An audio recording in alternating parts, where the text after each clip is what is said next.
To China, the Russian leader Vladimir Putin blasted the Western sanctions as his country's economy teetered on the brink of recession, wounded by the trade curbs and the cost of his war in the Ukraine. Also, Russia and China jointly opposed discriminatory sanctions in the global trade, Putin said in a written interview with China's official Xinhua news agency published on the Saturday. Putin will be in China, Russia's biggest trading partner, from the Sunday to the Wednesday in a 4-day visit that the Kremlin has called unprecedented. Also, the Russian leader will first attend the 2-day summit of the Shanghai Cooperation Organization (SCO) in the northern Chinese port, the city that is of the Tianjin. Also, the security-focused SCO, wounded by a group of the Eurasian nations in 2001, has expanded to 10 permanent members that also now include the Iran and India. Putin will then travel to the Beijing to hold talk with the Chinese President Xi Jinping and also attend a massive military parade in the Chinese capital commemorating the end of the World War II after Japan's formal surrender. Earlier in the May, Xi attended a military parade on the Moscow's Red Square, marking the 80th anniversary of the victory of the Soviet Union and its allies over the Nazi Germany. It was Xi's 11th visit to China's giant neighbor since he became the president more than a decade ago. Russia has been hammered by multiple rounds of Western sanctions after its invasion of the Ukraine in 2022. The US President Donald Trump said that he might impose massive sanctions on the Russia depending on whether the progress was possible in his bid to secure a peace deal.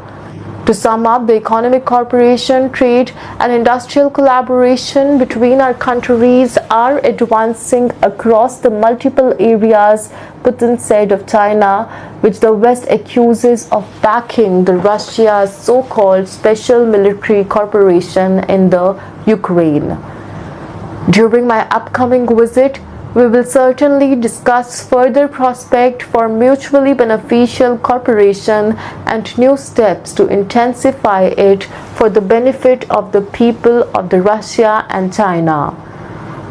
When the Western nations severed the ties with Russia after the Moscow launched its full-scale invasion of Ukraine in February 2022, the China came to the rescue, buying the Russian oil and selling goods from cars to electronics that pushed bilateral trade to record $245 billion in 2024.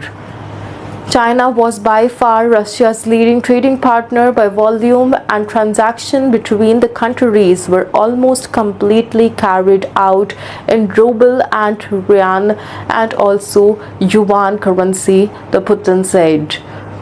Russia was the leading exporter of the oil and gas to China, and the two sides continued joint efforts to reduce the bilateral trade barriers, he added. In the recent year, the export of pork and beef to China have been launched. Overall, the agricultural and the food products occupy a prominent place in the Russia's export to China, he said. He also made no mention of the European Union accusation of the Chinese support for the Russia's war in Ukraine, which the bloc describes as a serious threat to the European security. China denies the allegations. Putin and Xi also declared a no-limit strategic partnership in 2022. The two have met over 40 times in the past decade. Also wanted by the International Criminal Court over accusation of the war crime of illegally deporting hundreds of children from Ukraine, Putin last launched in the China and traveled there in 2022.